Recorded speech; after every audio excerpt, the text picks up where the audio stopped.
Доисторическая эволюция человека начиналась миллионы лет назад. Самыми ранними предками были австралопитеки. Они напомнили обезьяну, но уже ходили на двух ногах. Позже появился человек умелый, который начал изготавливать первые каменные орудия. Следующим этапом стал человек прямоходящий. Он научился пользоваться огнем и расселился по огромным территориям. На территории Казахстана также найдены следы его стоянок. После него появился неандерталец, сильный и выносливый человек, который умел охотиться и делал более совершенные орудия. Уже в это время появился первый верованный, о чем говорят погребения. Около 40 тысяч лет назад появился человек разумный, современный человек, который создавал украшения, рисунки и жил более организованно. На территории Казахстана люди жили с самых древних времен. Этот период делится на несколько эпох: палеолит, мезолит, неолит и энеолит. В палеолите люди занимались охотой и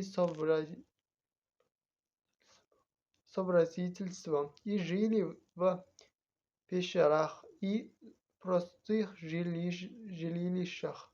В Казахстане найдены палеолитические стоянки Бoriказган, Танирказган, Шахапакта и другие.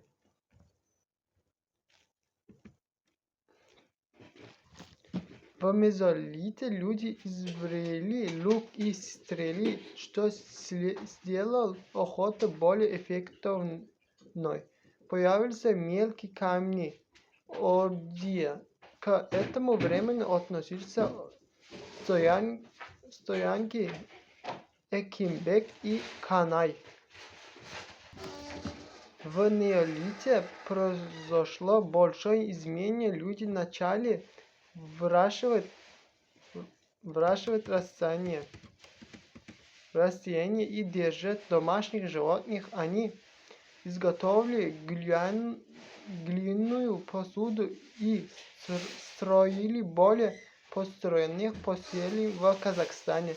Известны стоянки Караунгир, Пеньки и Устанарим. Энеолит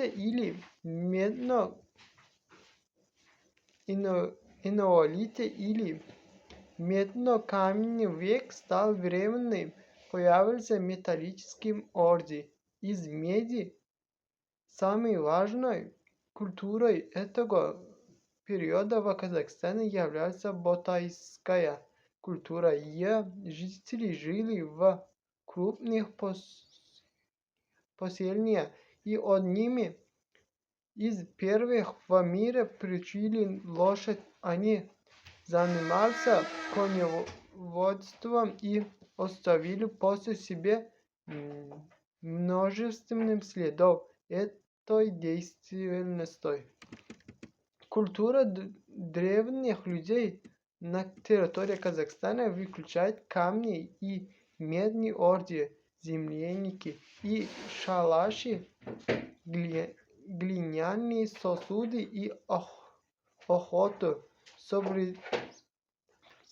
собирательством землянили и скотоводство уже в древности люди. Перелив перелива современные силы украшали свое тело и создавали первые элементы искусства.